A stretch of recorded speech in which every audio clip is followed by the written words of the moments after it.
Hi everyone, and thank you for being here today. Thank you for coming to our open house. This year, obviously, it's a virtual open house. I just want to say I'm really grateful that you are in our lives, that you are part of this community, this very precious community. I'm also very grateful that you are choosing Wellness on White to help you on your wellness journey, both physically, mentally, emotionally, and even spiritually, because with all the different services that we offer, there is something here to support you in all these different aspects of your life. So the subject that I want to talk about today is something that's very dear to my heart, because I want to chat a little bit about the magic of alchemy. Alchemy is this process of transformation, and usually when we talk about alchemy, we associate it with these ancient, it may be Egyptians or Chinese or Tibetan or medieval or Arabic chemists, alchemists that are sitting and trying to create potions for immortality, or that create gold out of baser metals. But truly, alchemy is about our own inner transformation. It is the highest transformation that we can accomplish. And right now we are very much at a point in our lives and at a point of human development that is all about transformation and creating a very conscious transformational process. When we put this virtual house together, we had asked some people, we'd asked on social media what it was that people wanted me to talk about, and some people wanted me to talk about astrology, and that fits really, really well. One interesting thing, and you might not know that, is that in the ancient days, if you were a physician in Tibet or in China or in India, you actually had to also be an astrologer. You had to have the tool of astrology in order to properly diagnose a person and then properly treat a person, because it was important that you understood not just their genetic material and what it was that they were presenting in the moment, but it was also important to understand the zeitgeist of when you were treating them, as well as being familiar with the particular astrology of your patient, so that you could see a complete holistic picture of that being within the context of the larger cosmos. I always thought that was very, very interesting. And nowadays, this is not something that is required. However, I always find it a real privilege when I do know the astrology of a person, because it is very telling to see what kind of imbalances and balances are being created simply within the context of the bigger picture. And the current astrology right now is quite interesting. As some of you might know, a chart usually is depicted as a circle. And within the circle right now, there is a lot of focus on one particular aspect, the aspect that is associated with the sign of Capricorn, where there's 3 planets in that particular sign. But what is most interesting is not just that, but is also very interesting, is that all the other signs, all the other planets are in this very direct relation. It's sort of like everything is being pulled together towards that particular constellation, which is right at the horizon, what we call it, of the chart. So how do we interpret that? Well, let's take a look first at this particular, a little bit more of this particular astrology. So we have the sign of Capricorn, which is an earth sign and associated with overcoming obstacles, with, like a mountain goat that is able to literally jump from the smallest crevice to the next crevice. When we look at it from an objective perspective, it nearly looks like they're flying up and down these super sheer cliffs. So that particular strength and that particular determination, sometimes even associated with stubbornness, is something that is associated with that sign of Capricorn. And we have 3 planets in that sign right now. So we have the planet of Pluto, which is a slow-moving planet associated with a whole generation, symbolizing that this whole generation of children that are being born right now are really equipped to deal with huge challenges and create new worlds, as Capricorn is associated with an earth element and as such always associated with what it is that we manifest on this planet. Now the other 2 planets, Jupiter is a planet of expansion, of opening, of good fortune. And that is connected also to another planet called Saturn. Now, Saturn is usually, and you might have heard about that planet already, because if there's astrology, it's one of those things that tends to come up a lot, because Saturn tends to be a very challenging planet. It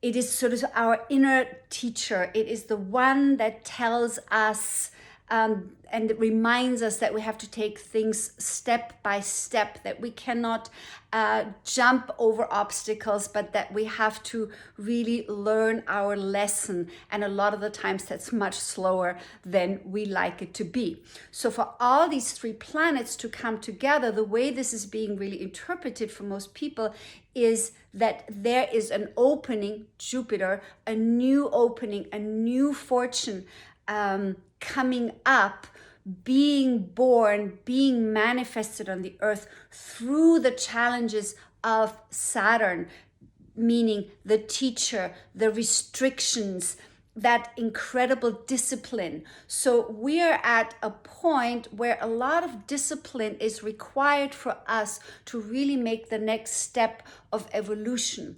And because of, like I had said before, all of this is at the horizon of the chart. This is like a new sun rising, a new opening.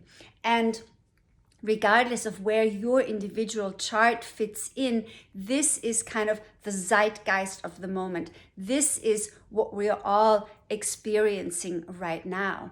So within that context, to be aware of our own alchemy, and to be able to use these different alchemical processes to really invoke and awaken our human potential is hugely important.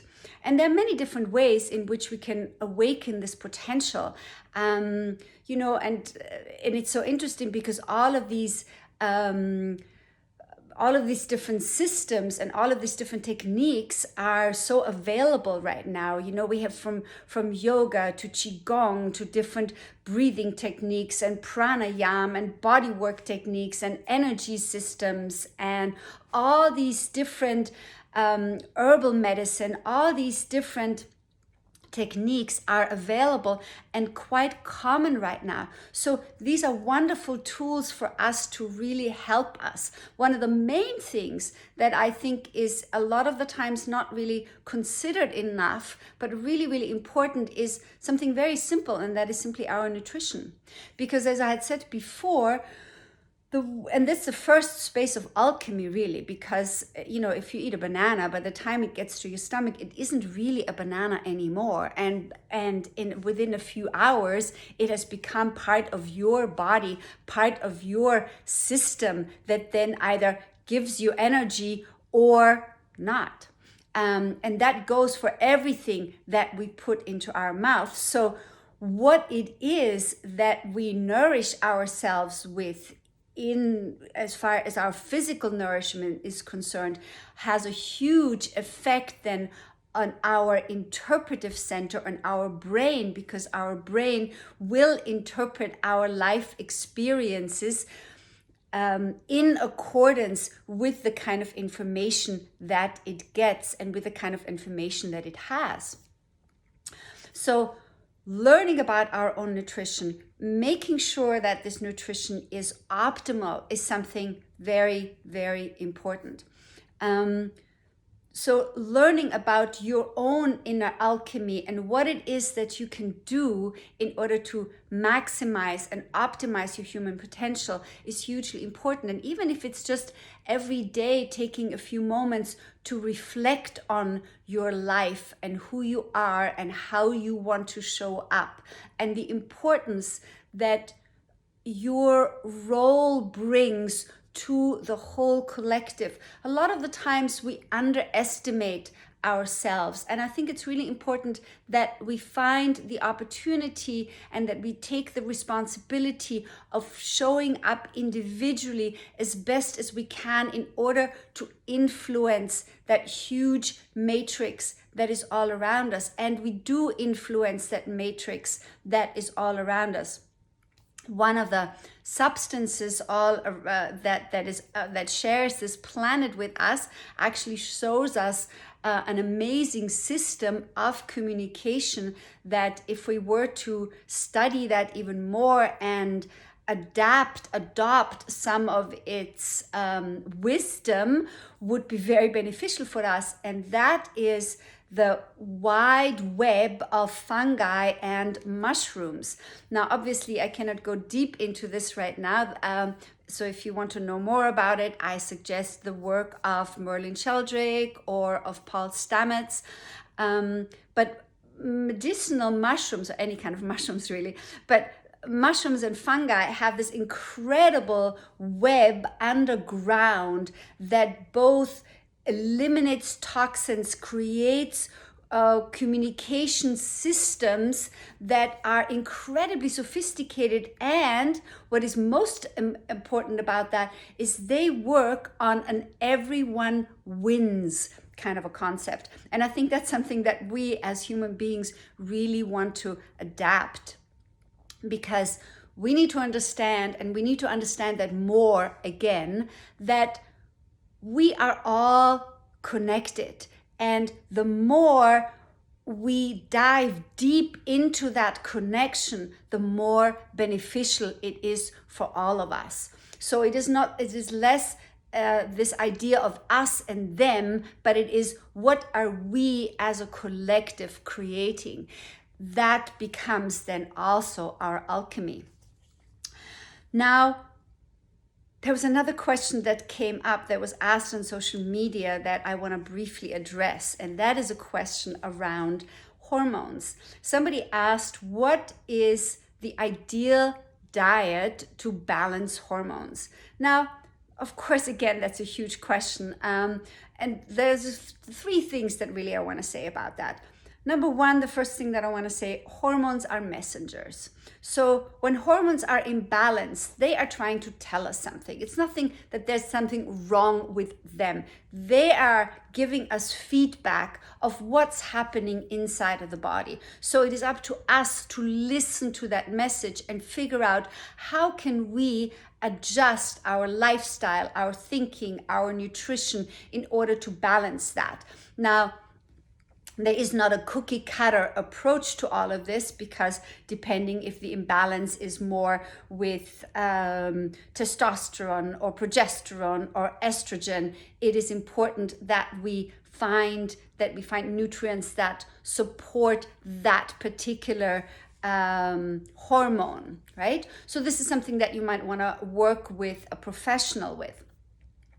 The other thing that I want to say about hormones is, we definitely want to avoid foods that have been grown or nourished with hormones, meaning if you eat animals, then we want to make sure that the animals that we eat have not been raised in a commercial setting where they are being fed with hormones, because those kinds of hormones, those pre-digested hormones basically that we then eat, will imbalance our hormones as well. The other thing, of course, is any kind of food that has been grown in soil that has been poisoned with glycophosphates will also influence us. This is glycophosphates, as is found in Roundup and in many of the chemical weed killers that we find, they are all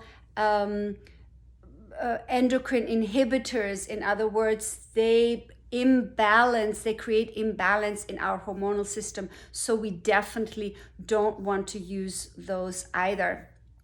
And ideally, we want to have nutrition that is that does not include animals and herbs and vegetables that come from polluted sources. And then you can also find ways of balance the individual hormones by ideally working with a professional. Now, one of the ways that we can also one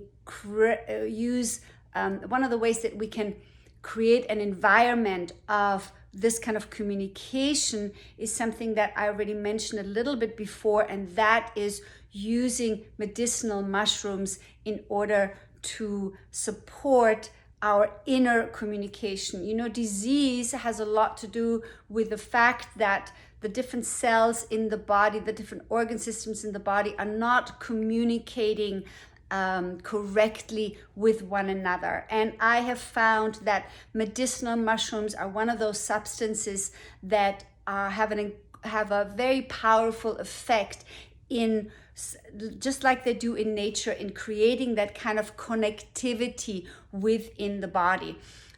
So again, if this is something that is interesting to you, please make an appointment with me or with one of my colleagues, and we can discuss this a little bit more. But it's a wonderful subject, and personally, I found that with all the herbal knowledge that I have, with all the food knowledge that I have, medicinal mushrooms definitely have a very special place. And I'm not talking about psilocybin mushrooms. I'm not talking about hallucinogenics. I'm talking about medicinal mushrooms like reishi or cordyceps or turkey tail or lion's mane, that have also been proven in Western medicine through the science that has come up in the last 50 years or so to be incredibly beneficial for our entire immune system. And an immune system, obviously, is that system that is so tightly knit that other influences, pernicious influences, so to speak, cannot enter the body. So, and I want to leave you with a quote that I found from Terence McKenna, which I thought was very apropos for our times, because in this very challenging times, we want to make sure that hope and focus on a wonderful future is part of our daily matrix. And Terence McKenna said, it is our duty to be optimistic, because to be pessimistic means we're giving up on the game when the ball is still in the air. And the ball is still in the air. And I look forward to continue playing with you. Now, below this video, you're going to find a link to a one-time code for 20% off for all of our inventory. So all of our herbal inventory, all of our cosmetics, good nutrients for your skin, all of our medicinal mushroom inventory. And then you will also find a link to donate to Yes, which is a wonderful organization that helps youth that are struggling with trauma and with homelessness. And I wish you a wonderful, wonderful holiday season. Tap into your magic, develop your alchemy, and I see you soon. Bye for now.